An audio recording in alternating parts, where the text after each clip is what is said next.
medyo pa sand effect. Tapos ngayon, sa nakikita nyo ngayon, nakatayo kami at naglalakad sa may bandang semento.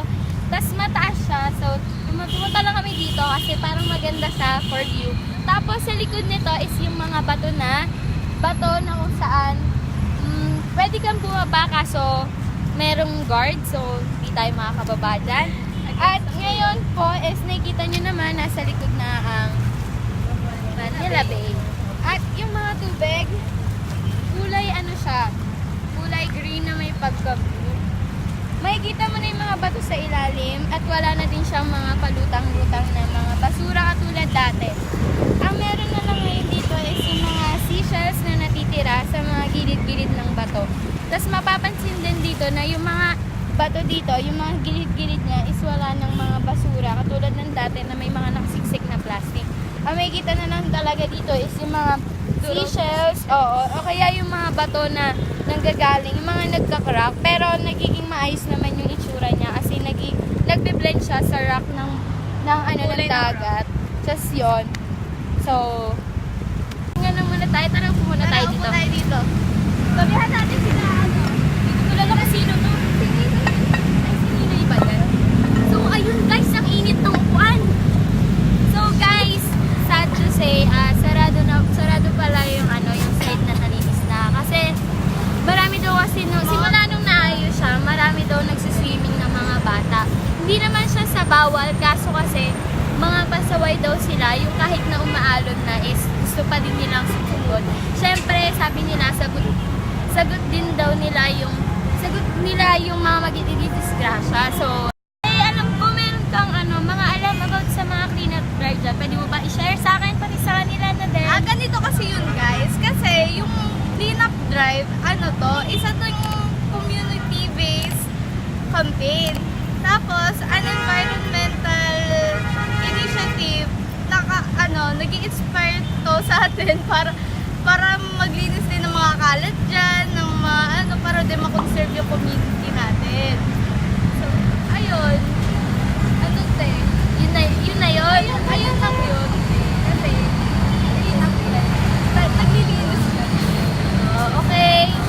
So, meron mga nakuhang information ng ating mga viewers. So, narinig niyo ba yan, guys?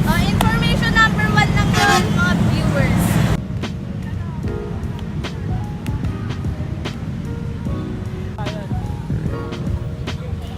Try mo muna. Una ka. Lakad-lakad tayo. Sobrang init na. Nung oras na, di ba? US Squadron. Ang init. Yes, sir. Divine, alam mo ba yung pinagkaiba ng mga nakaraang cleanup drive sa cleanup drive ngayon? Oh, ang alam ko may 10 years challenge din ang paglilinis dito or yung tinatawag nilang cleanup drive. Since 2009 kasi, yung pag-cleanup drive is naging annually effectuated din. Since na nandito na tayo sa panahon ngayon, as of our time, yung cleanup drive is nagsisilbi din siyang rehabilitation para sa Manila Bay or para dito sa dagat. Tapos, kung dati ay ang cleanup drive ay nagsisilbi lang as a temporary cleaning lang. Ngayon naman, yung pag-cleanup drive is meron siyang pag-level up kasi nagkaroon siya ng seguridad. As of now, makikita naman natin na may mga pulis dito. Tapos, nagkakaroon din ng multa para sa mga magtatapon ng mga basura dito or yung makikita nila at mahuhuli nila. Meron din mga nagsiswimming na dito pero minsan pinagbabawal dahil sa lalim ng tubig or mga kailangan nilang seguridad. Tapos napanood namin na mag-aaroon na din daw ng CCTVs monitor para din ma-monitor kung ano yung mga mangyayari here in Manila Bay, lalo na sa mga taong nag-visit dito. Alam naman din natin na hindi nawawalan ng tao dito. So, they tend to think or to care for the people here. Ganun pala yun. Yes, gusto mo mangga? Tara, bili tayo. Sige.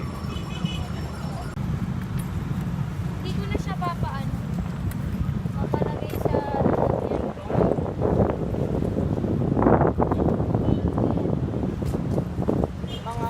Ikaw, Ella, hindi ka bibili. Uy, Ella. Sakitan ako ng dyan. Wala pa kasi akong kain. Kanina pang tanghali. Sarap. Sarap. Sarap. Pakagat. Boy, Ano yun? Bakit? nalilito ako kasi.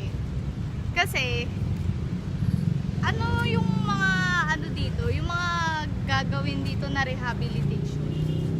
Yung rehabilitation kasi dito sa Manila Bay, hindi lang siya nagpo-focus sa cleanup drive mismo, kundi nagpo-focus rin siya dun sa waste management tapos sa water treatment na nilalabas sa Manila Bay. Tapos ayon sa DENR, sa nabasa ko, nagiging stricto na sila sa mga establishments, restaurants na lumalabag sa environmental laws tulad na paglalabas ng untreated water, improper waste management, etc. Pati na rin yung mga squatters or illegal. What's up? So Ano ayun, ba i-continue namin? Continue. ang mga informal settlers or squatters ay nililipat rin malayo sa Manila Bay para hindi na sila makadagdag sa polusyon. Nililipat sila, i-relocate sila sa ibang lugar. Pati na rin yung sa Cavite, pati sa Morong Bataan. Kasi dun daw nanggagaling yung mga basura, mga basura na nakikita sa Manila Bay. Yun lang. So, Ganun pala yun. tara, lakad ulit. Bye-bye! Sus, papakuluan mo lang. Pakuluan.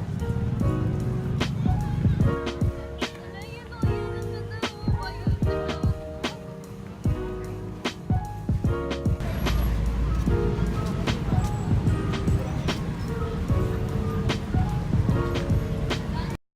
Ate, ano po yung mga thoughts nyo about sa nangyaring clean up drive sa Manila Bay? Sa akin, okay naman siya, pero sana tuloy-tuloy. Tsaka yung pag clean up drive dito, sana wag kay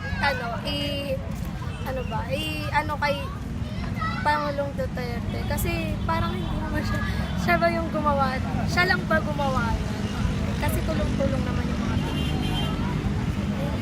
Para naman po sa akin, yung clean up dito sa Manila Bay, magandang halimbawa para sa bayanihan ng mga Pilipino. Tsaka sana lang po mapanatili yung kalinisan para na rin sa mga tao natin na dumadayo pa rito sa lugar ng Maynila kasi ito yung maganda kasi siya tsaka yung disiplina ng mga tao sana mapanatili rin. Okay. Sa akin naman din, ganun din. Kasi sabi kasi ng lola at lola ko, maganda daw itong Manila Bay. Na papaliguan nila. So ako naman parang hanggang imagination na lang ako ganun. So ngayon yung nalinis sila, parang yun nga. Pwede na akong, one day pwede na ako maligo dito or dumayo dito para maligo, di ba? Yun lang. Thank you po. Thank you. Sensitive nga balat mo eh. Okay, nandito na po tayo sa pinaka-last part, which is yung how we can contribute on our surroundings at hindi lang basta sa Manila Bay. Yung unang-una is yung refuse para sa parang tigilan na natin or huwag na nating ugaliin na gumamit pa ng plastics. Reduce naman para sa pagtigil natin ay pag-reduce means pagbawas natin ng paggamit ng plastics, ng straws and such things na made sa plastics. Sa reuse naman, ugaliin natin yung mga water bottles natin na kunyari yung sa mga binibili natin na pwede pang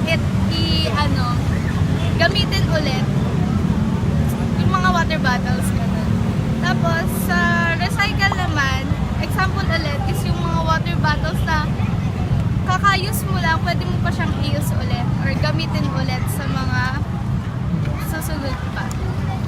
Thanks to the volunteers of the recent cleanup drive, they managed to make the first move in reviving and rehabbing Manila Bay. With their efforts, things gradually change. This is just the beginning, and we are already seeing great improvements. Just imagine if we work together to achieve our goals, our dreams for Manila Bay. We bet it will be more beautiful and astounding as ever.